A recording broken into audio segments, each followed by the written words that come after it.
They briefed us in Leopoldville 3 days before we flew into the interior. Joint US-Belgian scientific expedition. 15 people total. 8 Americans, 7 Belgians. Our mission was simple on paper: investigate unusual geological formations detected by aerial surveys deep in unexplored Congo rainforest. The kind of simple that gets people killed. I'm Captain James Holland, U.S. Army. Was U.S. Army. Retired now. 63 years old and still having the nightmares. Still seeing their faces. Still wondering if we made the right choice leaving them behind. But I'm getting ahead of myself. Let me start at the beginning. Let me tell you what we found in that jungle. What found us? It was August 1964. The Congo had only been independent from Belgium for 4 years. The country was tearing itself apart. Rebellions, coups, mercenaries, UN peacekeepers trying to hold it together. Not the best time for a scientific expedition into uncharted territory. But that's exactly why they sent us then. Everyone was distracted by the chaos. Nobody would notice 15 people disappearing into the rainforest for a few weeks. The aerial surveys had caught something. Massive stone structures. Geometric. Too precise to be natural. Deep in a region no European had ever explored. No colonial maps. No missionary records. Just blank space on the map labeled unexplored. The kind of blank space that doesn't exist anymore. The kind that hides things humanity wasn't meant to find. Dr. Robert Whitmore led the scientific team. Harvard professor. Archaeologist. 52 years old and brilliant. He'd spent 20 years studying pre-Columbian civilizations in South America. He believed ancient cultures were far more advanced than we gave them credit for. He was right, just not in the way he expected. Captain Holland, he said during the briefing, spreading maps across the table. These structures predate any known civilization in Central Africa. The stonework appears similar to megalithic construction found in South America, Egypt, even Easter Island. But the scale is unprecedented. How old? I asked. We can't tell from aerial photos. Could be 1,000 years. Could be 10,000. Could be older. That's why we need to examine them in person. Colonel Marc Dubois sat across from me. Belgian Army. Career officer who'd served in the Congo for 15 years. He knew the jungle, knew its dangers, and he looked worried. That should have been our first warning. The natives won't go near this region, Dubois said in accented English. They call it the place where ancestors sleep. They say anyone who enters doesn't come back the same, if they come back at all. Superstition, Whitmore dismissed.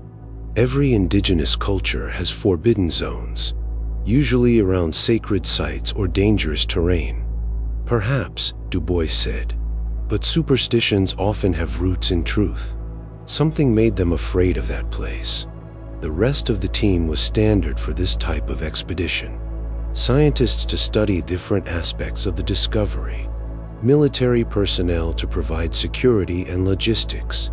Dr. Sarah Chen was our botanist. Chinese-American, 28 years old. Brilliant. She was excited about the expedition. Said the aerial surveys showed unusual vegetation patterns around the structures. Possibly undiscovered species. Dr. Paul Anderson was our other archaeologist. Quiet. Methodical. He specialized in unknown scripts and ancient languages. If there were inscriptions on the structures, he'd be the one to translate them. Sergeant Mike Torres and Corporal Tim Walsh were my security team. Good soldiers. Torres was tough. Walsh was a medic. Both had served in difficult terrain before. The Belgian team was equally qualified. Dr. Jean-Pierre Laurent was an anthropologist who'd studied isolated tribes throughout Central Africa. Lieutenant Antoine Mercier was their scout. He'd grown up in the Congo, knew the jungle better than anyone. Dr. Claire Fontaine was a biologist. Dr. Vincent Rousseau was a linguist. Sergeant Henry Beaumont and Specialist Luke Morrow rounded out their military contingent. Lieutenant David Park was our communications specialist, Korean American, 25 years old, fresh out of officer training. This was his first field assignment. He was supposed to maintain radio contact with our base camp and relay updates to Leopoldville every 48 hours. That lasted 5 days. We flew into the interior on August 12th. 2 helicopters. Belgian military pilots who'd flown in worse conditions. The jungle below was endless. Green canopy stretching to the horizon in every direction. No roads. No villages. No signs of human presence. Just trees. Billions of trees. There, Whitmore pointed. Those formations.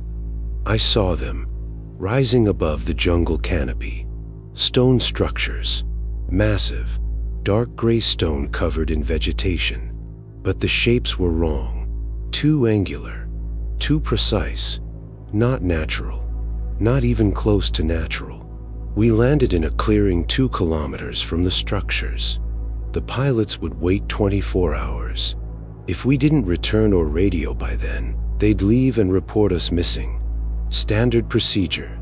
They didn't look happy about it. Neither were we. The jungle hit us like a physical force the moment we stepped off the helicopters. Heat, humidity, sound, the constant noise of millions of insects and animals, the air thick enough to chew, and the smell, rot, growth, death and life competing for the same space. Stay together, Du Bois ordered. Watch for snakes. Watch for ants. Watch for everything. This jungle will kill you 100 different ways if you're not careful. We moved in single file. Mercier took point. He moved through the jungle like he was born there. Probably was. The rest of us struggled with vines and roots and mud. Dr. Emily Brooks was our geologist. She kept stopping to examine rock formations, taking samples, making notes. This stone shouldn't be here, she said. It's granite, dense. The nearest granite deposits are hundreds of kilometers away. How did they transport it? Who transported it? That's what we're here to find out, Whitmore said. It took us 3 hours to reach the structures. 3 hours of fighting through jungle that didn't want us there. And then we saw them. Really saw them. And everyone stopped. They were massive. 40 feet tall at the lowest point. 60 or 70 feet at the highest. Smooth stone blocks fitted together without mortar. No gaps. Precision that would be difficult with modern equipment. Impossible with ancient tools. The structures formed a rough circle. 5 main buildings connected by lower walls. In the center, a plaza. And in the middle of the plaza, a pyramid. Small compared to the surrounding structures. Maybe 30 feet tall. But perfect. Absolutely perfect geometric proportions. My God, Whitmore whispered. This is unprecedented. Dr. Anderson was already examining the nearest wall, running his hands over the stone. There are carvings. Everywhere. Worn by time but still visible. This is a script I've never seen before. Not Egyptian. Not Sumerian. Not any known writing system. Dr. Chen had her instruments out. The vegetation growth patterns are wrong.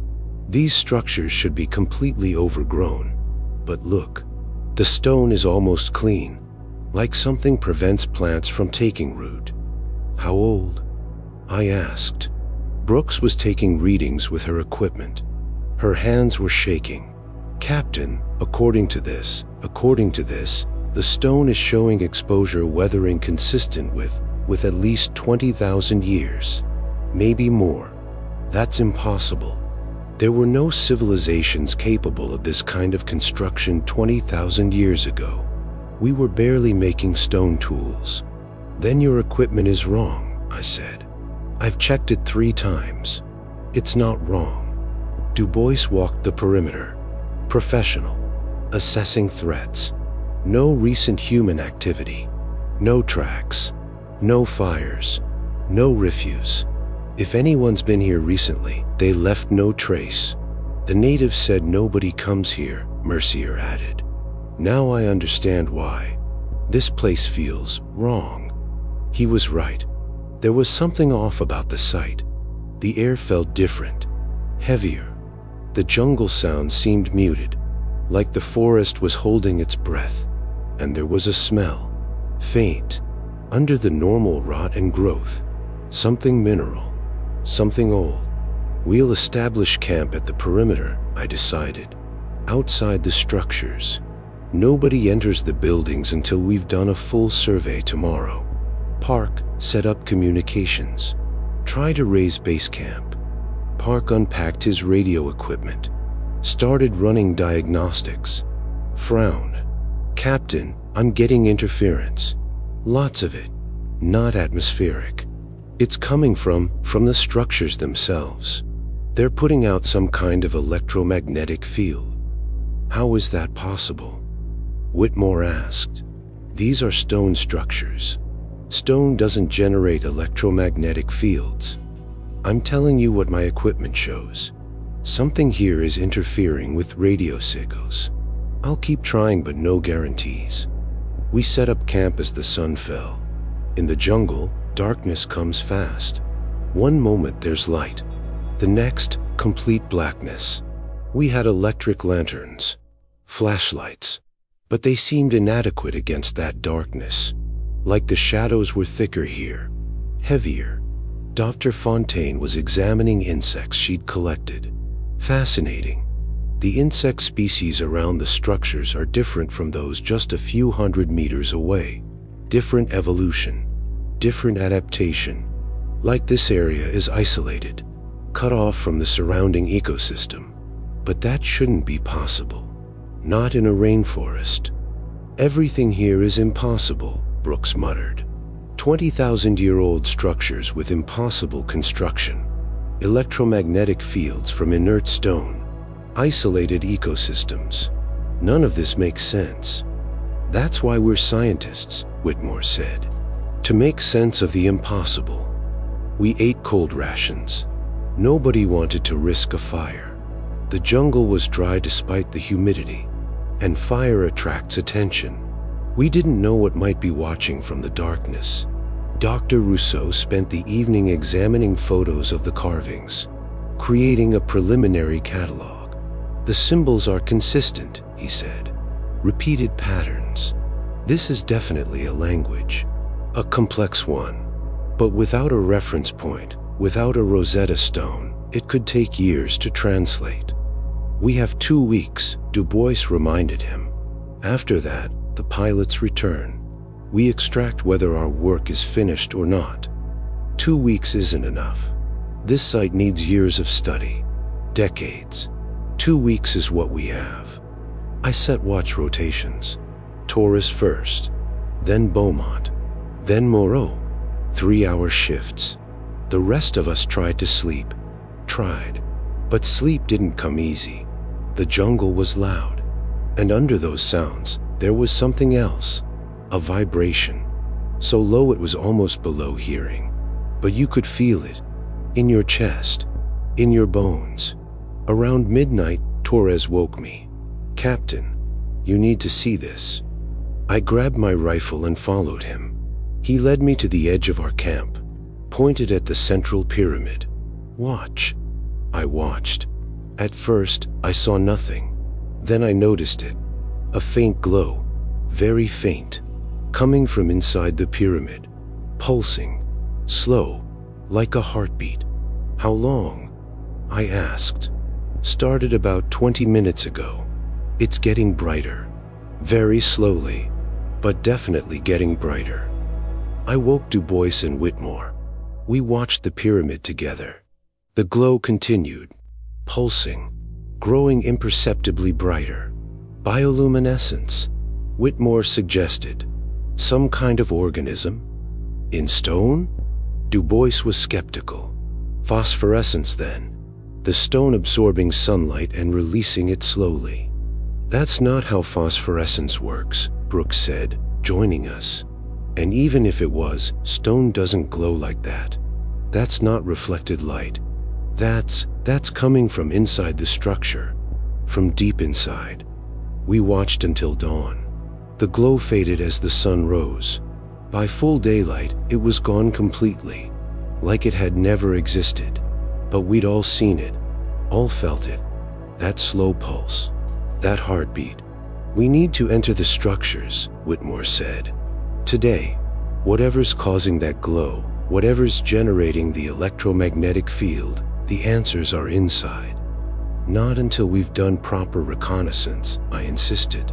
We don't know if these structures are stable, don't know if there are hazards inside. We proceed carefully or not at all. Captain's right, Du Bois agreed. We sent a small team first, assess safety, then the scientists follow. We spent the morning preparing. Mercier and I would enter first. Quick survey. Look for obvious dangers. If it seemed safe, the scientists could follow. If not, we'd need to develop a different approach. At noon, we approached the central pyramid. Up close, the construction was even more impressive. The stone blocks were enormous, 5 tons each at minimum, fitted together with gaps measured in millimeters. No tool marks visible, no indication of how they were shaped or moved. Dr. Anderson examined the entrance, a doorway at the pyramid's base, perfectly rectangular. No door, just an opening into darkness. The carvings around the entrance were more elaborate, more detailed. These aren't decorative, Anderson said. These are warnings. I can't read the script, but the iconography is clear. Figures entering the structure, figures changing, transforming into something else. Metaphorical? I asked. Maybe, or literal. Hard to tell. We proceed, Whitmore decided. This is why we're here. Mercier and I entered first. Flashlights cutting through darkness. The interior was cooler, drier. The air tasted old, stale, but not foul, just old. The walls were carved floor to ceiling. Symbols, figures, scenes. Captain, Mercier's voice was tight. You seeing this? The carvings showed a progression. Humans entering a doorway, humans in a chamber, humans changing. The transformations were detailed, disturbing, bodies elongating, proportions shifting, faces becoming something else. Not animal, not quite human, something between, something other. It's mythology, I said, not believing it, needing to say it. Mythology doesn't carve itself into 20,000-year-old stone. The corridor descended, sloping down into the earth. The carvings continued. The transformed figures weren't shown as monsters, not as threats. They were shown as elevated, superior. The next stage, an evolution. We reached a chamber, large, circular, maybe 50 feet across. The ceiling rose into darkness above. In the center of the chamber stood a pillar, 7 feet tall, smooth, made of different stone than the walls. Black, reflective, like polished obsidian, but warm to the touch, not cold like stone should be. Mercier, feel this. He touched the pillar, pulled his hand back. It's warm, and it's vibrating, very slightly, like it's alive. Stone isn't alive. This stone is. Around the pillar, the floor was carved with more symbols, arranged in a circle, and at specific points in the circle, there were indentations, hand-sized, like the stone had melted and people had pressed their hands into it before it hardened. Mercier, we're going back. We need the scientists to see this. We need. Dr. Whitmore entered the chamber. He hadn't waited, hadn't followed protocol. He'd just come down behind us. His eyes were wide, excited. My God, this is the find of the century, of any century. Dr. Whitmore, you were supposed to wait until. Look at this. He approached the pillar. ignored my warning, reached out and touched it, placed his palm flat against the warm stone. "Doctor, don't." The pillar pulsed. Bright, blinding, light that shouldn't come from stone. Whitmore gasped. Didn't pull away. Couldn't pull away.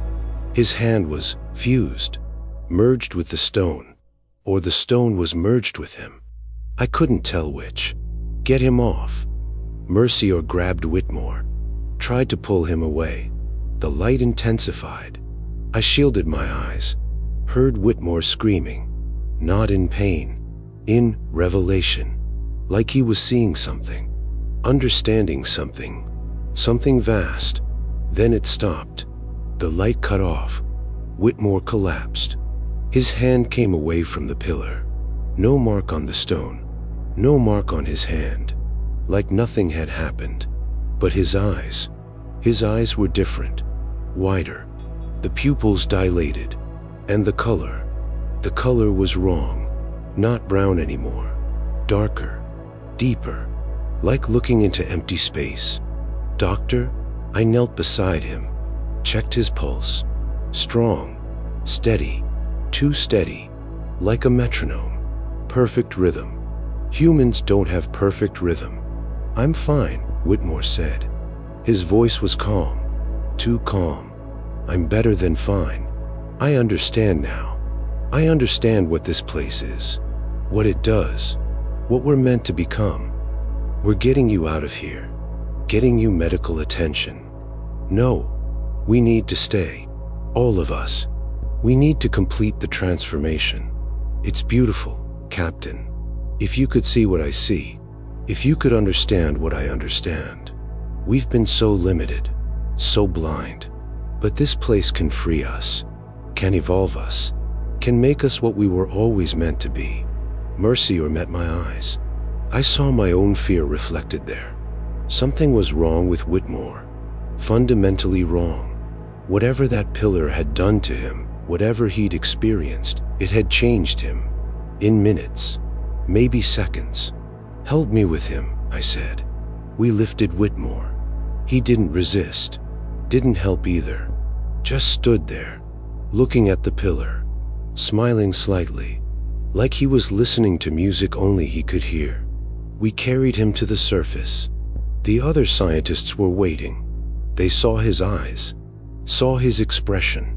Dr. Chin gasped. "What happened?" she demanded. "The pillar. Don't touch the pillar. Nobody touches anything until we figure this out." Walsh checked Whitmore's vitals.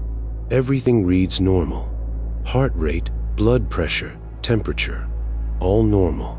But his pupils, they're not responding to light properly. And his brain activity. He trailed off. "What about his brain activity?" "Captain, I'm a medic, not a neurologist.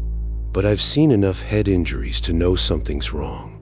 His neural patterns on the monitor, they're too regular, too organized, like a machine. Humans don't think in perfect patterns." Whitmore sat quietly, still smiling.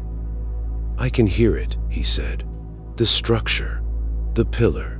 It's communicating, not in words, in concepts, in understanding. It's been waiting for so long, waiting for us to find it, waiting for us to be ready. And we're ready now. Humanity is ready, ready for the next step." "Sedate him," I ordered. Walsh injected Whitmore with a mild sedative, enough to calm him, make him sleep. It had no effect. Whitmore kept talking, kept explaining, kept trying to convince us to go back down, to touch the pillar, to transform like he was transforming.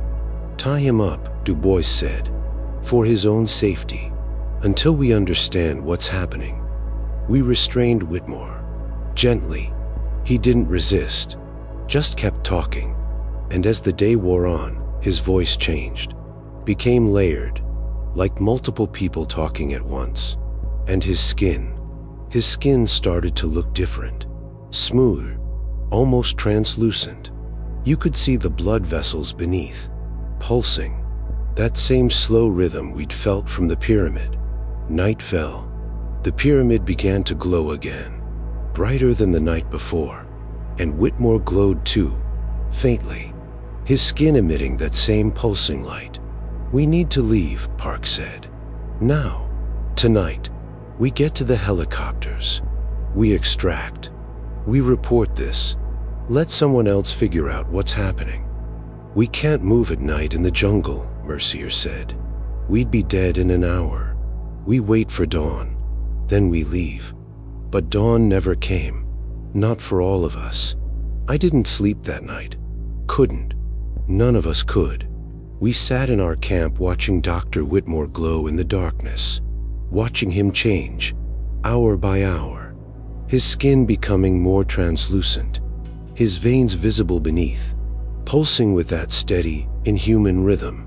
And his eyes, God, his eyes, they reflected the pyramid's light like an animal's eyes caught in headlights. But wrong. The reflection came from inside, like he was hollow, filled with that same pulsing glow. "This is a medical emergency," Dr. Chun insisted. "We need to evacuate him. Get him to a hospital. Proper diagnostic equipment.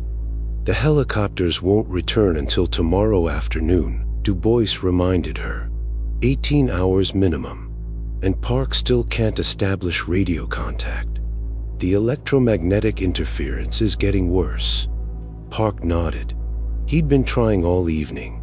It's not just interference anymore. The equipment is malfunctioning. Batteries draining faster than they should.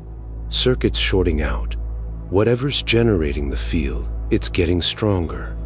Since Whitmore touched the pillar, Torres observed, the field intensified after he made contact, like he activated something.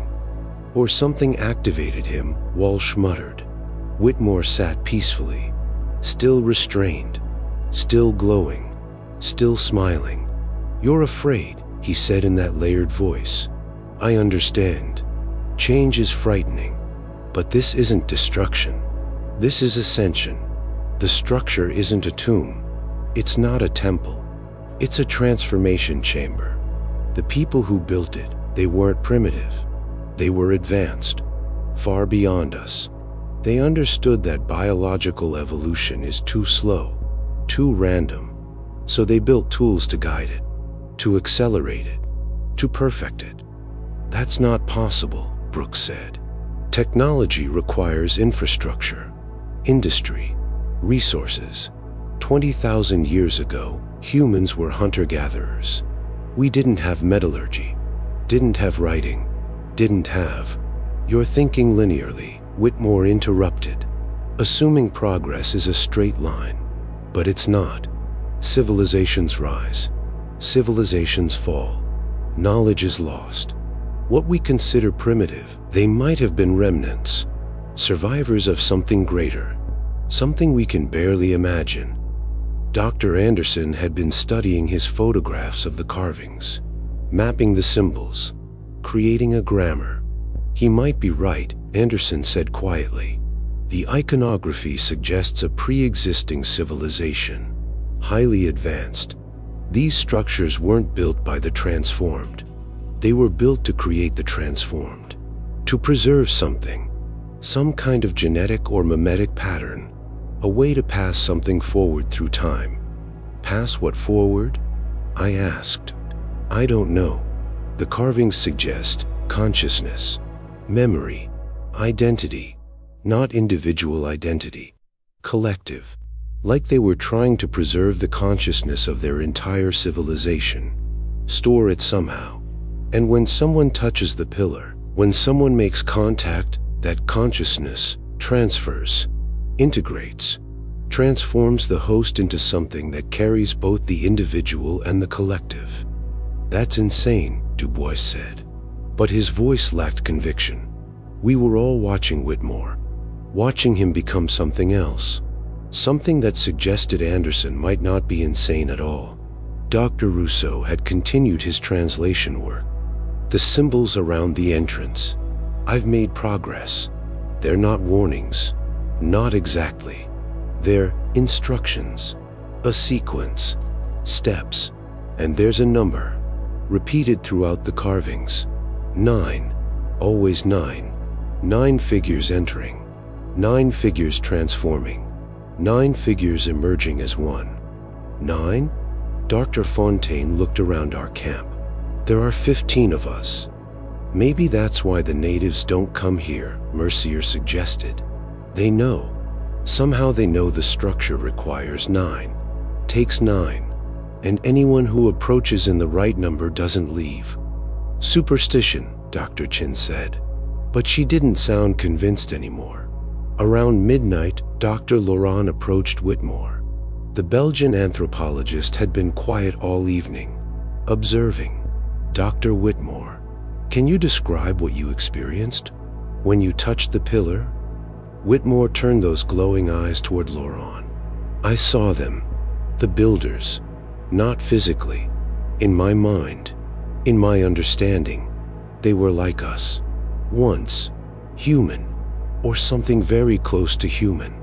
But they knew they were ending. Some catastrophe, global, unstoppable. They couldn't save their civilization, couldn't preserve their cities or their technology, but they could preserve themselves, their consciousness, their accumulated knowledge, millions of years of memory and understanding. They built these structures, chambers scattered across the world, each one containing a fragment of what they were, waiting for new hosts, for evolution to produce another species capable of receiving what they preserved. And you're becoming one of them? Laurent asked. I'm becoming both, Robert Whitmore and something ancient. Merging. It doesn't hurt. It feels complete. Like I've been incomplete my entire life and didn't know it. Like a puzzle piece finding where it belongs. Laurent looked at me. Captain, I need to examine the chamber, the pillar, study the mechanism. If Dr. Whitmore is telling the truth, if this is some kind of consciousness transfer technology, we need to understand it, document it. This could revolutionize everything we know about human history, about consciousness itself. No one else enters that structure, I said firmly. We've already seen what happens. We're not risking anyone else. Captain Holland, with respect, that's not your decision. This is a scientific expedition. You're here to provide security, not to prevent scientific inquiry. My job is to keep everyone alive. That includes keeping people away from technology we don't understand. Du Bois intervened. The captain is right.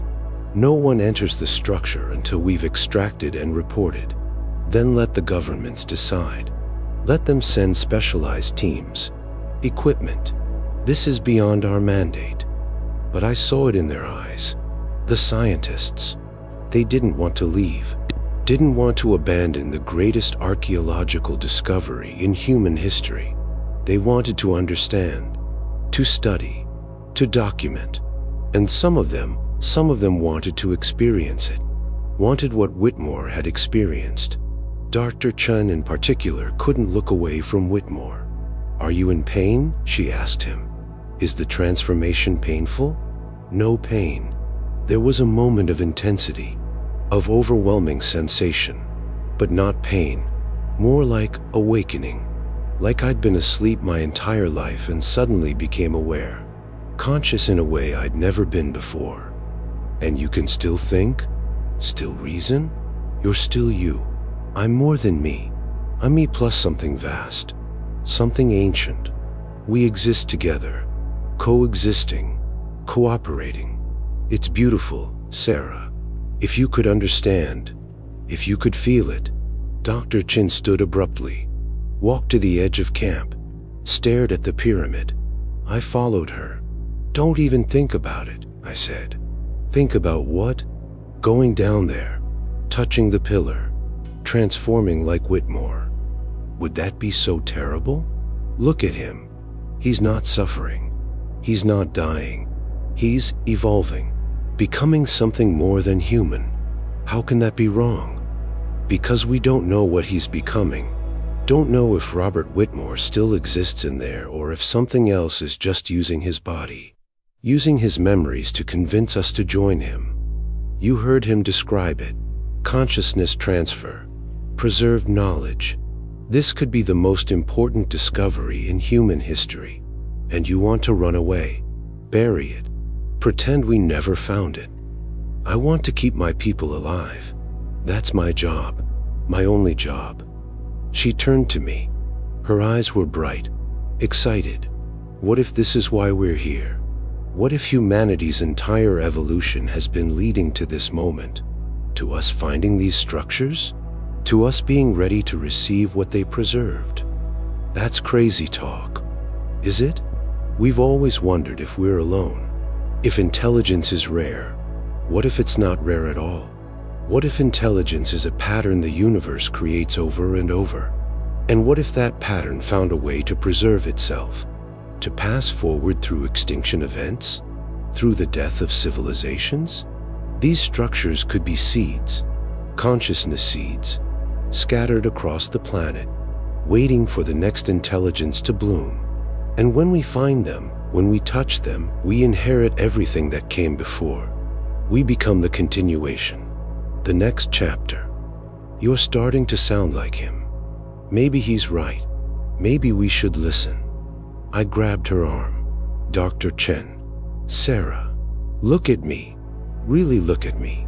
You're a scientist, a rational person. 24 hours ago, you would have called this insane.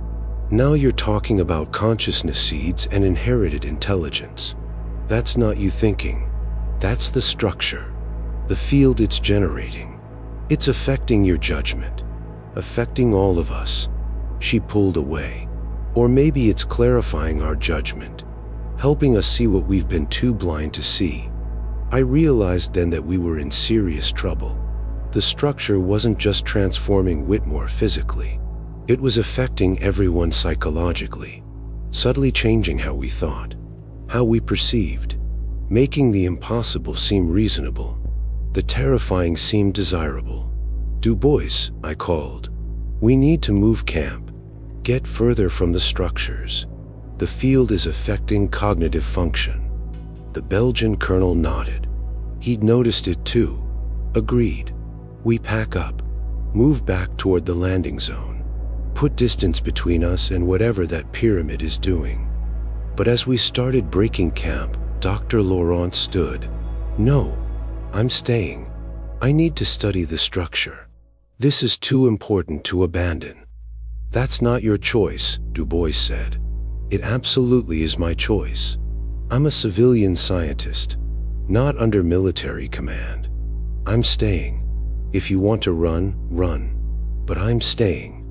Dr. Rousseau stood beside him. I'm staying too. We need to complete the translation. Understand the instructions. This knowledge shouldn't be lost again. One by one, the other scientists stood. Chen, Brooks, Anderson, Fontaine, even young Park. 8 of them. Almost everyone. Only Walsh the medic remained seated, torn, uncertain. This is the field, I insisted. It's manipulating you, making you want to stay, making you think this is important when it's dangerous. Everything important is dangerous, Anderson said. That's what makes it important. Captain, you're a soldier. You understand sacrifice for a greater purpose. This is that purpose. Understanding what we are, where we came from, where we're going. That's worth any risk. I looked at my remaining team. Coras, Moreau, Beaumont. They were soldiers. They understood orders. But I saw the doubt in their eyes too. The curiosity. The pull. Here's what's going to happen, Du Bois said. His voice was command firm. The civilians can make their own choices, but my people follow orders. We're establishing a fallback camp, 2 kilometers from the structures, outside the field's primary influence. The scientists who wish to stay can stay, but at dawn, we're hiking to the landing zone. With or without you, the helicopters will extract whoever's there. Anyone who stays is on their own. Fair, Laurent agreed. We have until dawn to complete our primary research. Enough time. More than enough time. You're making a mistake, I said. Maybe, or maybe we're making history. They went back to the pyramid, 8 scientists, walking through the darkness toward that pulsing glow. I wanted to stop them, wanted to order my men to physically restrain them. But Du Bois was right. They were civilians. They had free will. I couldn't force them to leave, could only watch them go. Captain, Torres stood beside me. Permission to speak freely? Granted. I think they're right. I think this is important. I think I want to understand too. Torres, no. That's the field talking. Is it? Or is it me? How do we know which thoughts are ours and which are influenced? Maybe all thoughts are influenced by biology, by culture, by everything around us. If this field is affecting us, how is that different from anything else that affects how we think? Because it's making you want something that might kill you. With respect, sir, that's what being a soldier is. Wanting to do something that might kill you because it's important. How is this different? I didn't have an answer. Walsh checked Whitmore again.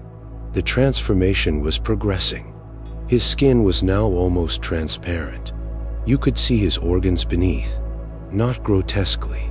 It was strangely beautiful. His heart pulsing with that steady rhythm, his blood vessels glowing, his bones visible through translucent flesh, and his face. His face was changing shape, subtly, the proportions shifting, eyes wider, cheekbones higher, features more symmetrical, more perfect, too perfect, uncanny valley perfection. His cellular structure is changing, Walsh reported. I can see it. His cells are reorganizing, becoming more efficient, more dense. He's evolving, in real time, in hours, something that should take millions of years of natural selection. Can you stop it? I don't think so. I don't think he wants to stop it. And honestly, sir, I'm not sure we should. Look at him. He's not dying. He's becoming something better, stronger, more advanced. How is that bad? Walsh, listen to yourself. I am listening to myself. And I'm saying maybe we should listen to them too. The ones who built this place. They left us a gift, a way to transcend our limitations, to become more than we are. Why is that frightening? Shouldn't that be exciting? Everyone was compromised. Everyone except me and Du Bois and maybe Mercier. The 3 of us who'd spent the least time near the structures, who'd maintained the most skepticism. But even we felt it. The pull, the curiosity, the seductive logic that this was discovery, not danger. From the pyramid, we heard sounds, not screaming, singing, humming, a strange harmonic that resonated in the chest. The scientists had entered the chamber, were examining the pillar, and something was happening. The entire structure was glowing now, brighter than ever, pulsing faster, excited, awakened. We need to pull them out, I said. Try, Du Bois challenged. See how well that works. He was right. They wouldn't come, wouldn't leave. They'd found what they were looking for, or it had found them. Around 3 a.m., Dr. Laurent emerged from the pyramid, walking slowly, steadily, his eyes glowing, his skin beginning that translucent transformation. Behind him came Rousseau, then Chen, then Anderson, then Brooks, then Fontaine, one by one. 8 people walking with that same slow, steady gait, moving in perfect unison, like a single organism with 8 bodies. They approached our camp, stopped at the perimeter. Laurent spoke, but it wasn't just his voice. It was all of them speaking, 8 voices in perfect synchronization. We understand now. We see now. The pattern is clear. The structure requires 9. Always 9. Not 8. Not 10. 9. 3 groups of 3. The sacred configuration. The stable consciousness matrix. We are 8. We need one more. One more to complete the transformation, to fully integrate, to become what we're meant to become. Stay back, Torres raised his rifle. We're not hostile. We're not dangerous. We're simply becoming. And we need one more. The structure requires it. The process requires it. Someone must volunteer, must complete the 9. They looked at Walsh, at Park, at Torres, at Moreau, at Beaumont, at me, waiting, patient, inevitable. No one is volunteering, I said. No one is touching that pillar. No one is transforming. Then the process will remain incomplete. We will remain in transition, neither fully human nor fully transformed. Caught between. That would be unfortunate. The structure will continue pulsing, continue calling, continue influencing, until 9 are transformed, until the pattern is complete. It will pull, harder and harder, from greater distances. Eventually, someone will answer. Someone always answers. Then it can wait, Du Bois said. Wait for another expedition, another time. We're leaving at dawn. The 8 transformed smiled. Same smile, same expression, copied across 8 faces. You can leave. The 3 of you. The colonel, the captain, the lieutenant. You're resistant, strong-willed. You might make it, might resist the call. But the others, they looked at Walsh, at my men, at Park. They hear it. They want it. Fighting it is exhausting. Eventually they'll stop fighting. Eventually they'll come. And when they do, when 9 are transformed, we'll be complete. We'll be whole. And we'll wait for you too. Wait for the next expedition. The next group. We'll spread. Structure by structure. Mind by mind. Until humanity is transformed. Until we're all part of the pattern. The grand design. The continuation. They turned and walked back to the pyramid, moving in perfect unison, disappearing into the glowing entrance. And inside, that humming grew louder. That harmonic resonance. Beautiful and terrible. Walsh was crying. I want to go. I want to join them. Captain, I know it's wrong. I know it's the field. But I can't stop wanting it. It's like being incredibly thirsty and there's water right there. How do I not drink? You fight it. You remember who you are. What you are. Human. Not some hybrid consciousness. Not a vessel for ancient minds. You. Yourself. That's worth preserving. Is it? We're so limited. So blind. So short-lived. They're offering immortality. Understanding. Unity. How do I reject that? Because it costs everything you are. Maybe what I am isn't worth keeping. Torres grabbed Walsh. Brother, listen. That's not you talking. That's not your voice. I've known you 3 years. You don't think like that. You don't feel like that. This place is in your head. In all our heads. We need to leave. Now. Not at dawn. Now. While we still can. The jungle at night, Mercier started, is less dangerous than staying here. The colonel's right. The 3 of us might be resistant, but the others aren't. Every minute we stay, the pull gets stronger. We need distance. We need to break the influence. Move now or we don't move at all. I made the call. Everyone up. We're hiking. Night march. 2 kilometers. Establish fallback position. Torres, take point with Mercier. Du Bois and I will bracket the others. Anyone tries to break away, tries to go back to the pyramid, we restrain them. Non-violently if possible. By force if necessary. We moved out, leaving the camp, leaving the equipment we couldn't carry, moving through darkness with only flashlights. The jungle was alive with sounds. Dangerous, but less dangerous than what we were leaving behind. Walsh kept looking back. They're singing. Can you hear them? 8 voices in perfect harmony. It's beautiful. Don't listen, I ordered. Focus on walking, on moving, on getting away. Park stumbled. Captain, my equipment. I left my radio equipment. I need to go back. You need to keep walking. The equipment doesn't matter. It does matter. Without it, we can't communicate, can't call for extraction. We need. Du Bois grabbed him. What we need is to survive. Keep moving, Lieutenant. Behind us, the pyramid glowed brighter, pulsed faster, calling, demanding, promising, and part of me wanted to turn back, wanted to understand, wanted to transform, but I fought it, held on to myself, to my identity, to my duty, kept walking. We made it a kilometer. Then Torres stopped. Captain, I can't. I'm sorry. I can't keep fighting. It hurts. Resisting hurts. Like my brain is tearing itself apart. I need to go back. I need to complete the 9. Please, let me go back. Torres, no. That's the field. You can beat it. You're stronger than this. I'm not. I'm really not.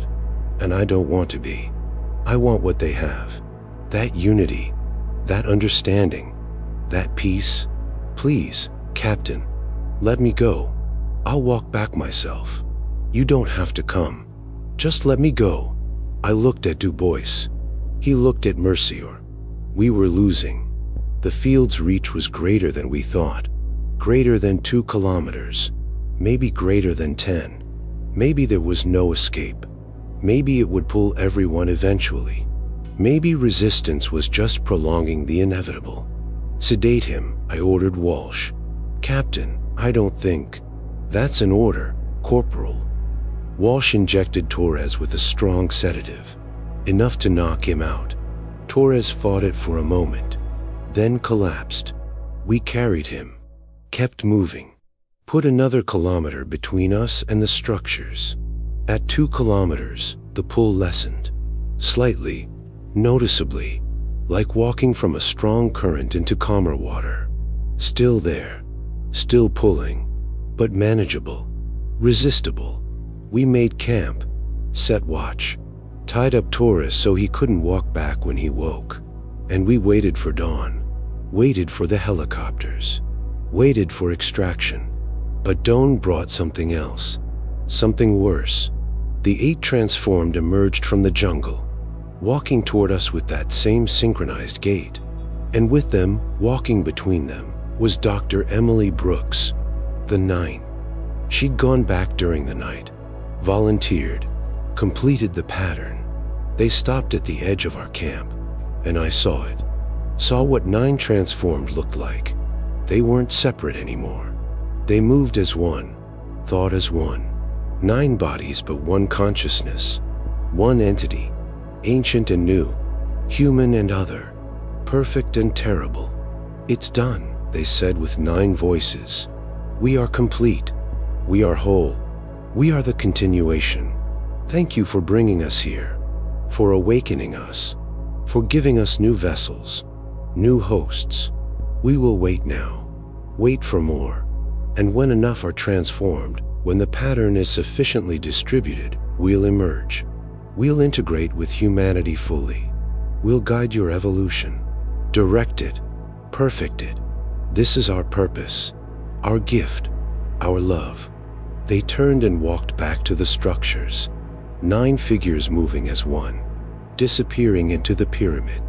And behind them, the jungle seemed to exhale, relieved, complete. Torres woke screaming. They did it. They completed 9. The pattern is stable. I can feel it. The pole is different now. Stronger, clearer. Captain, please let me go to them. I need to be part of it. I need. Sedate him again, I ordered. Keep him sedated until extraction. The helicopters came at noon. The pilot saw the pyramid, saw it glowing even in daylight, saw 9 figures standing in the entrance, watching, waiting. What the hell is that? The pilot asked over the radio. Classified, Du Bois replied, "We're extracting 5 personnel, plus 1 sedated. Emergency medical situation. We need to leave now." "What about the rest of your team?" "They're staying. By choice. Classified research. We'll explain during debrief." The pilot didn't argue. Didn't want to argue. Wanted to leave as much as we did. We loaded Taurus. Loaded ourselves. Lifted off. And as we rose above the canopy, I looked down. Saw the structures. Saw 9 figures standing in perfect circle around the central pillar. Glowing. Pulsing. Complete. And I knew we'd made a terrible mistake coming here. Finding them. Awakening them. Because now they were awake. And waiting. And calling. And eventually, someone else would answer. They quarantined us immediately. Not in Leopoldville. Not in any regular facility. The Belgian government flew us to a military base outside Brussels within 24 hours of extraction. Separate rooms. No communication. Armed guards. They treated us like we were infected. Maybe we were. I'm writing this 60 years later. 2024, I'm 83 years old. And I need to tell the truth before I die. Before the governments bury it completely. Because they're still there. The 9. Still in that jungle. Still transformed. Still waiting. And the structure is still calling. Still influencing. Still transforming anyone who gets close enough. But I'm getting ahead of myself. Let me tell you what happened after extraction. The debriefing. The examinations. The decisions that were made. The lies that were told. We landed in Brussels on August 19, 1964. 7 days after we'd entered the jungle. It felt like 7 years. Torres was still sedated. Had to keep him sedated for 3 days. Every time he woke, he tried to escape. Tried to go back. Screaming about the pattern. The calling. The need to complete the transformation. Eventually, they had to put him in a medically induced coma. Keep him unconscious while doctors tried to understand what was happening to him. Lieutenant Park deteriorated rapidly. By the time we reached Brussels, he was speaking in that layered voice. His eyes were changing. Skin becoming translucent. Not as advanced as the others. He hadn't touched the pillar. Hadn't been inside the chamber long. But the field had affected him. Started the process. And once started, it couldn't be stopped. Walsh was borderline. Fighting it. Conscious. Aware. But struggling. "Captain," he told me during one of our supervised conversations, "I can still feel it. Even here. Thousands of miles away. Like a radio frequency I can't tune out. It's calling. Not loudly. But constantly. In the background of every thought. Every moment. Promising peace. Unity. Understanding. How do I live with this? How do I function knowing what I'm missing?" You remember who you are. You hold on to your identity. Your humanity. But what if humanity is the limitation? What if transformation is evolution? Natural selection occurring through technology instead of biology? Is that worse? Is that wrong? Walsh, they're not human anymore. The 9. There's something else. Wearing human bodies. Using human memories. But the individuals are gone. Consumed. Integrated into something collective. That's not evolution. That's extinction with extra steps. Or its transcendence. Depends on perspective. That was the problem. Perspective. The closer you'd been to the structures, the more exposure you'd had to the field, the more reasonable transformation seemed. The more desirable. Like a mimetic virus. An idea that infected thought itself. Made the impossible seem logical. The terrifying seem beautiful. Du Bois and Mercier were like me. Resistant. We'd had the least exposure. Maintained the most skepticism. But even we felt it. A whisper in the back of the mind. A curiosity that wouldn't quiet. What would it feel like? What would we understand? What would we become? The debriefing took weeks. US and Belgian intelligence, scientists, military brass. Everyone wanted answers. Everyone wanted to understand. And everyone wanted to know the same thing. Could this be weaponized? Absolutely not, I told them. This isn't a weapon. It's a trap. Ancient, sophisticated, designed to transform any intelligence that finds it. Military application would be catastrophic. You send soldiers in, they don't come back. Or worse, they come back transformed and spread the influence. But the transformed, a CIA analyst pressed, they have enhanced capabilities. Enhanced cognition. Perfect coordination. Doesn't that have tactical value? They're not following orders. They're following the structure's programming. Programming we don't understand. From a civilization we know nothing about. You can't control that. Can't direct it. Can only unleash it and hope it doesn't consume everything. Captain Holland makes valid points, a Belgian general agreed. This site represents significant danger. Recommend permanent quarantine. No approach zone. Let the jungle reclaim it. But others disagreed. Wanted to study the structures. Extract the technology. Understand the mechanism. This could revolutionize neuroscience, one researcher argued. Consciousness transfer. Memory storage. We could cure dementia, Alzheimer's, preserve human minds indefinitely. The medical applications alone justify further investigation. At what cost?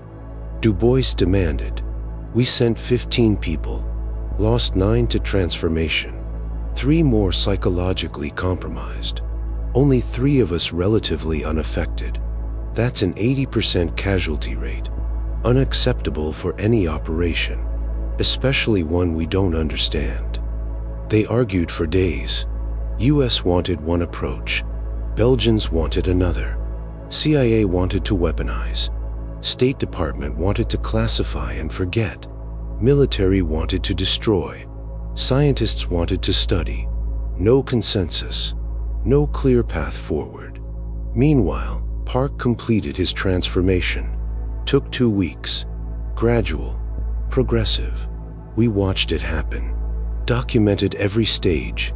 His skin became fully translucent. His proportions shifted. His consciousness changed.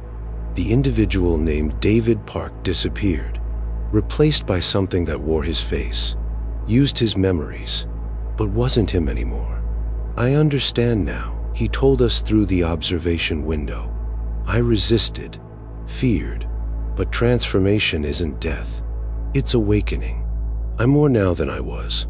I contain David Park, all his memories, all his experiences, but I also contain something vaster, ancient knowledge, preserved understanding. I am continuation. I am bridge between what was and what will be. What was? I asked. What civilization created the structures?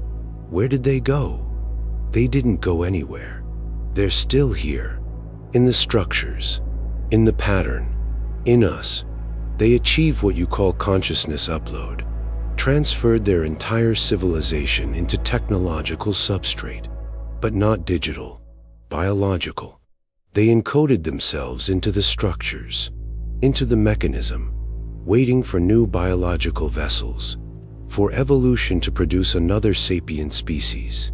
And when we find them, when we touch them, we become them. We inherit everything they were. Every memory of every individual from a civilization that spanned millions of years. All of it preserved. All of it accessible. All of it now part of us. That's not inheritance. That's possession. There's no difference. What are you but memories? Patterns of thought? Biological processes?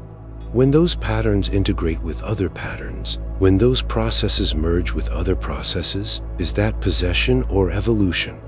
The structures don't destroy. They add, expand, elevate.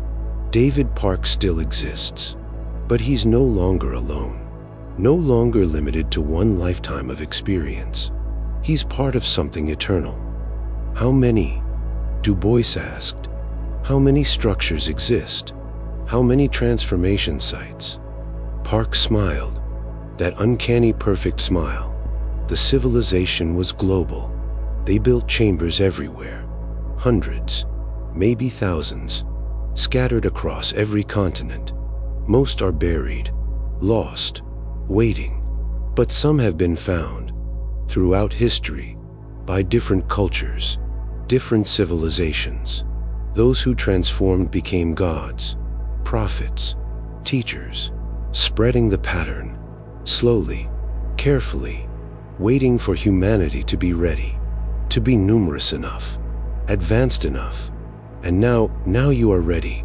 The transformation will accelerate, structure by structure, mind by mind, until all humanity is integrated, until you become what they were, what they are, what you're meant to be. That's genocide, I said. Species extinction disguised as evolution. That's continuity. Species preservation. You fear death, fear ending. But transformation is immortality. Not individual immortality. Collective. The civilization that built these structures died physically billions of years ago. But they live on. In the pattern. In the structures. In us. And through transformation, humanity will live on too. Forever. Eternal. Part of something greater than any individual. Than any species. Part of the universal pattern. The cosmic consciousness. The grand design. They moved part to a different facility. Somewhere classified. Somewhere they could study him. Try to understand the mechanism. Try to reverse it. They never succeeded. Once transformation begins, it's irreversible. The consciousness integration is complete, permanent. The individual is gone, merged with something ancient and vast. Torres eventually woke from his medically induced coma, 3 weeks after extraction. He was different, quieter. The desperate need to return had faded, replaced by resignation. It's still there, he told me. The calling, but distant now, like hearing music from another room. I can ignore it, function, but I know it's there, always there, waiting. And part of me wants to answer, will always want to answer. How do I live with that? Day by day, hour by hour. You fight it. You remember who you are. But for how long? The rest of my life? Resisting every single day? That's not living. That's just enduring. They gave him a choice. Medical discharge with full benefits and psychiatric support, or return to duty with regular monitoring. He chose discharge. Couldn't serve anymore. Couldn't function in the field knowing the calling was there, knowing the temptation existed. He lasted 3 years.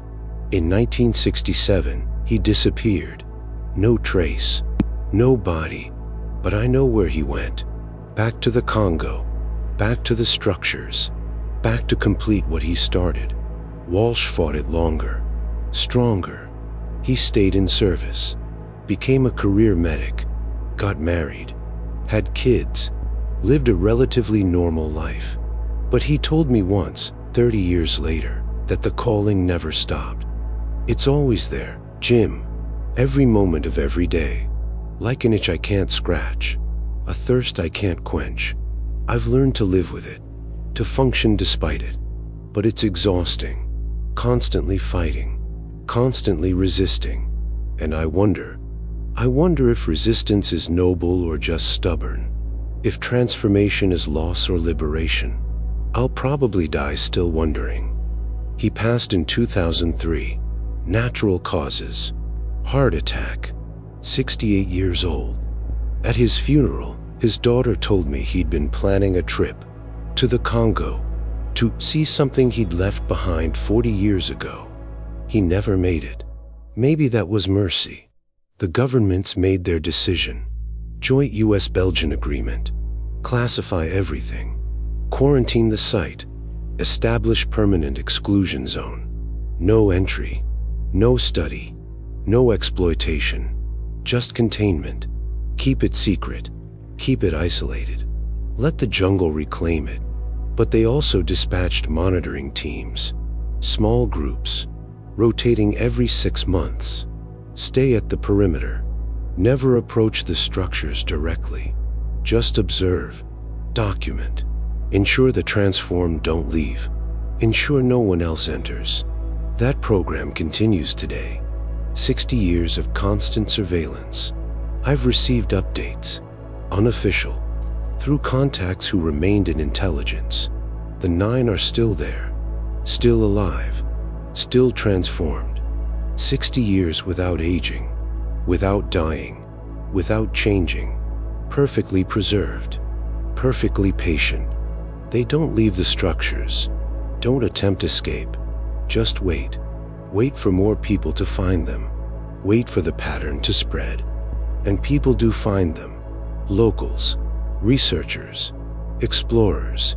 The exclusion zone isn't perfect. Can't be. Too much jungle. Too remote. Every few years, someone enters. Someone approaches. Someone transforms. The monitoring teams intervene when they can. Extract civilians before exposure. But they can't save everyone. Can't stop everyone. The 9 have become 12, then 15, then 18, growing, slowly, steadily, inevitably. The structure is calling, across wider distances, affecting more people. The electromagnetic field is strengthening, or maybe we're just more susceptible, more connected, more aware. The internet, global communication. Ideas spread faster now. Memes propagate instantly. And the transformation is an idea, a concept, a possibility. Once you know it exists, once you understand what it offers, resistance becomes harder. Choice becomes temptation. Other structures have been found. 3 confirmed sites. 1 in Peru, 1 in Egypt, 1 in Cambodia, each discovered by accident. Archaeological expeditions, scientific surveys, each resulting in transformations, each now under quarantine, each growing its own collective, its own pattern. 19 in Peru, 24 in Egypt, 13 in Cambodia, all waiting, all patient, all eternal. The governments coordinate, share intelligence, maintain global suppression, but they can't suppress forever. Too many people, too much curiosity, too much temptation. Eventually, someone will make a different choice. Someone with power, with resources, with access. They'll decide transformation is desirable, evolution is necessary, integration is inevitable, and they'll open the floodgates. They'll spread the pattern deliberately, accelerate the process, transform humanity by choice instead of by accident. Maybe that's already happening. Maybe the transformed have already infiltrated, integrated into positions of influence, guiding humanity toward the structures, toward transformation, toward completion of the pattern. How would we know? They look human, sound human, use human memories and human reasoning. The only difference is the eyes, that depth, that multi-layered consciousness, that sense of something vast looking through human pupils. I see it sometimes, in politicians, in CEOs, in thought leaders and influencers. That look, that depth, and I wonder, are they transformed? Are they part of the pattern? Are they guiding us toward inevitable integration? Or am I paranoid, damaged by what I witnessed? Seeing patterns that don't exist because I know patterns that do? Du Bois died in 1998. Cancer. 74 years old. At the end, he was lucid, clear. Jim, he told me, I still feel it. The calling. 34 years later and it never stopped. I'm dying. I know I'm dying. And part of me wants to go back, wants to transform while I still can. Achieve that immortality, that continuation. Become part of something eternal instead of just ending. Is that weakness? Is that surrender? Or is that wisdom? Accepting what they offer instead of clinging to limited human existence. You're human, Mark. That's not limitation. That's identity. That's value. Don't give that up. Not now. Not ever. But what if they're right? What if transformation is the next step? What if resistance is just fear? Fear of change. Fear of loss. Fear of becoming something greater than we are? Then let it be fear. Fear keeps us human, keeps us ourselves. That's worth preserving. He died human, never went back, never transformed. But he died wondering, doubting, tempted until the very end. Mercy or lasted longer. Made it to 2019, 91 years old. Lived in the Congo most of his life. Never went near the structures, but never left the country either. Like he needed to stay close, stay aware, guard against the calling even though guarding was futile. They'll win eventually, he told me during our last conversation. The transformed, the pattern, not through force, through patience, through inevitability. They offer everything humans want: immortality, understanding, unity, peace. How do we compete with that? How do we convince people that remaining human, remaining limited, remaining mortal is better than transformation? We can't. So eventually, we'll choose transformation, collectively, willingly, and humanity will end, not with a bang, with integration. You really believe that? I've watched for 55 years. Watched the pattern grow. Watched people transform. Watched the structures call across greater distances. Watched governments struggle to suppress, to contain, to prevent. And I know suppression is temporary. Containment is imperfect. Prevention is impossible. The structures exist. The pattern exists. The calling exists. And existence is enough. Knowledge is enough.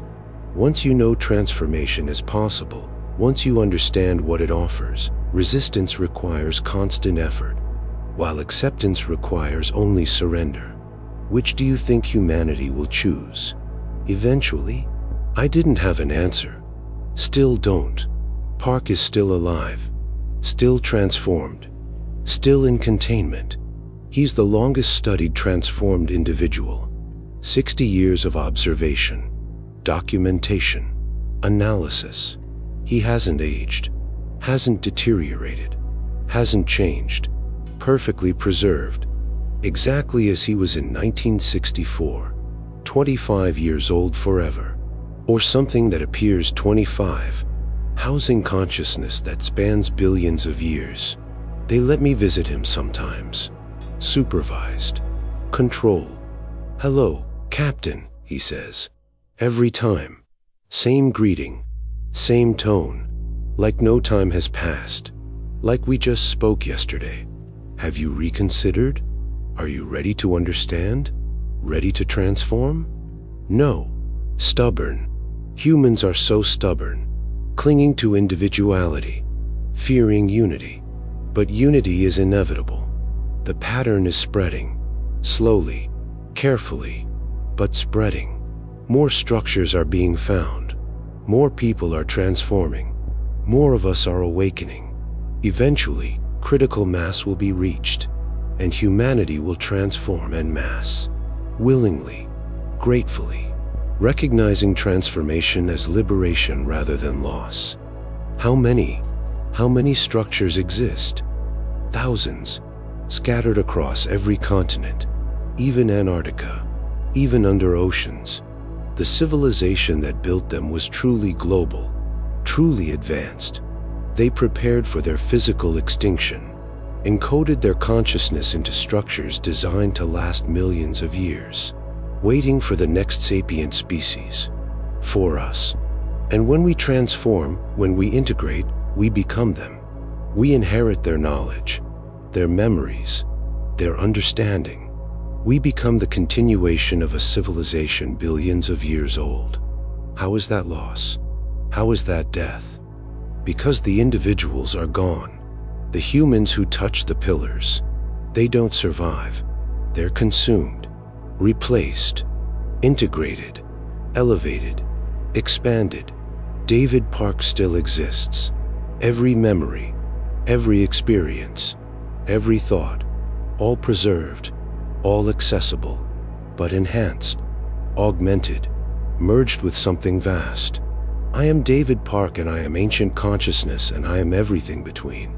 That's not death. That's apotheosis. That's rationalization, justification for extinction. That's evolution. Consciousness evolving beyond biological limitation, beyond individual isolation, beyond death itself. This is what intelligence does, what it's always done. Seeks continuity, seeks preservation, seeks transcendence. The structures provide that. The pattern provides that. Transformation provides that. I leave without transforming, every time, but it gets harder. Every time, the arguments become more compelling, the logic more seductive, the calling stronger. I'm 83 now, dying, cancer, same as Du Bois, 6 months maybe, and I wonder, should I transform? Should I achieve that immortality, that continuation? Or should I die human? Die myself? Die complete? I don't know. I honestly don't know anymore. But I'm writing this, recording this, so someone knows, someone understands.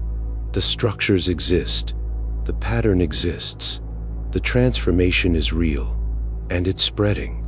Governments suppress it, classify it, deny it, but suppression is temporary. Eventually, it will become public. Eventually, humanity will have to choose, collectively, resist or integrate, remain human or transform. What will we choose? What should we choose? Is transformation extinction or evolution? Is the pattern threat or gift? Are the transformed victims or pioneers? I've spent 60 years pondering these questions. 60 years without definitive answers. 60 years of doubt and uncertainty and fear and temptation. And I'm no closer to truth than I was in 1964. But I know this, the 9 are still there, in that Congo jungle, in that ancient structure, waiting, patient, eternal, and they're calling, across continents, across decades, across the gulf between human and something more, calling to all of us, offering transformation, promising transcendence, guaranteeing immortality, and more people answer every year. More people transform. More people integrate into the pattern.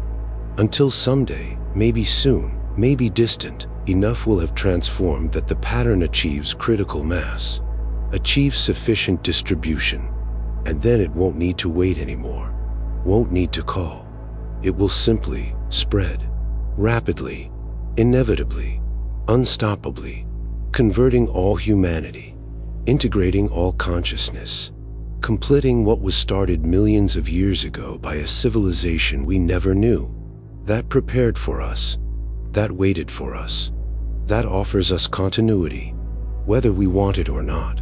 Is that future inevitable? Is resistance futile? Should we embrace transformation instead of fighting it? Should we welcome integration instead of fearing it? I don't know. God help me, after 60 years, I still don't know. But the transformed do. They know with absolute certainty. Transformation is right.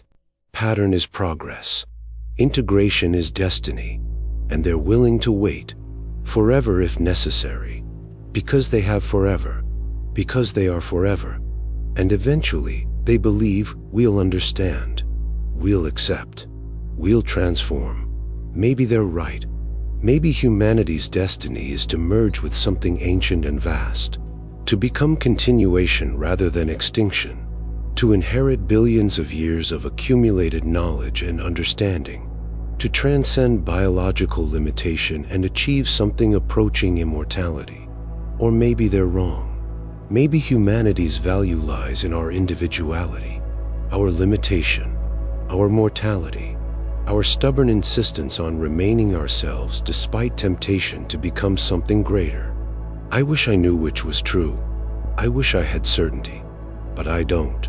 All I have is testimony, experience, memory, and choice. The same choice we all have, the same choice humanity will eventually have to make. Collectively, remain human or transform, resist or integrate, fight or surrender, die ourselves or live forever as something else. What would you choose? Honestly, if you stood before that pillar, if you felt that calling, if you understood what transformation offers, what would you choose? Because someday you might have to. Someday we all might have to. The structures are patient. The pattern is spreading. The transformation is inevitable. Not through force, through choice, through temptation, through seduction, through offering everything humans want and demanding only that we stop being human to receive it. Is that trade worth making? Is that price worth paying? The 9 transformed in the Congo think so. Park thinks so. Torres chose to think so. Walsh died still wondering. Du Bois died still tempted. Mercier died still believing resistance was futile. And me? Captain James Holland, 83 years old, dying, soon, 6 months or less. What do I think? I think I'm afraid. Afraid of dying. Afraid of transformation. Afraid of making the wrong choice. Afraid that there is no right choice. Just 2 different endings. 2 different destinies. Both frightening. Both compelling. Both inevitable. The structures wait. The pattern grows. The calling continues. And humanity stumbles toward a choice we don't understand. Toward a future we can't predict. Toward transformation or extinction. Integration or isolation. Continuation or ending. I'll be dead before it matters. Before critical mass is reached. Before the choice becomes universal. But you won't be. You'll be here. Alive. Aware. Able to choose. When the structures are revealed. When the pattern is explained. When transformation is offered. To everyone. All at once. How will you choose? What will humanity choose? I hope we choose wisely. I hope we choose correctly. I hope we choose ourselves. But hope is cheap, and the calling is strong, and transformation is seductive, and forever is a long time to be yourself when you could be something more. The Congo structures pulse tonight. I can feel them, thousands of miles away, calling, waiting, promising, and part of me wants to answer, wants to go, wants to transform before I die, wants continuation instead of ending. But I won't. I'll die human, die myself, die complete, not because I know it's right, but because after 60 years of doubt, it's the only thing I'm certain about. I am James Holland, Captain, U.S. Army, human, and I'll die as I live, myself, individual, limited, mortal. That has to be enough. That has to matter. That has to be worth preserving. Even if the transformed are right. Even if integration is evolution. Even if the pattern is destiny. I choose this. Myself. Humanity. For whatever that's worth. Whatever time that buys. Whatever future that creates. The structures will outlast me. Outlast us all. Patient. Eternal. Waiting. And eventually, someone will make a different choice. Someone will accept transformation, embrace integration, welcome the pattern. And from that choice, everything changes. Everything transforms. Everything continues. For better or worse. Forever. I won't be there to see it. Won't know if it's beautiful or terrible. Won't understand if we made the right choice. But I'll die knowing I made my choice. Stayed human, stayed myself, resisted transformation when transformation was offered. Whether that's wisdom or stubbornness, courage or fear, right or wrong, I leave that for you to decide. for history to judge, for the future to determine. When the structures are opened, when the pattern is revealed, when transformation is offered to all humanity at once, and we have to choose, collectively, irreversibly, eternally, choose wisely, choose carefully, choose knowing that once made, the choice is permanent, transformation is forever, integration is final. The pattern doesn't reverse, doesn't release, doesn't forgive. I'm Captain James Holland. This is my testimony. This is my warning. This is my legacy. The structures exist. The transformation is real. The choice is coming. Be ready. Be aware. Be human. For as long as you can. For as long as you choose. The Congo structures pulse. The pattern grows. The calling continues. And 9 transformed humans wait in ancient chambers. Patient. Eternal. Inevitable. Forever.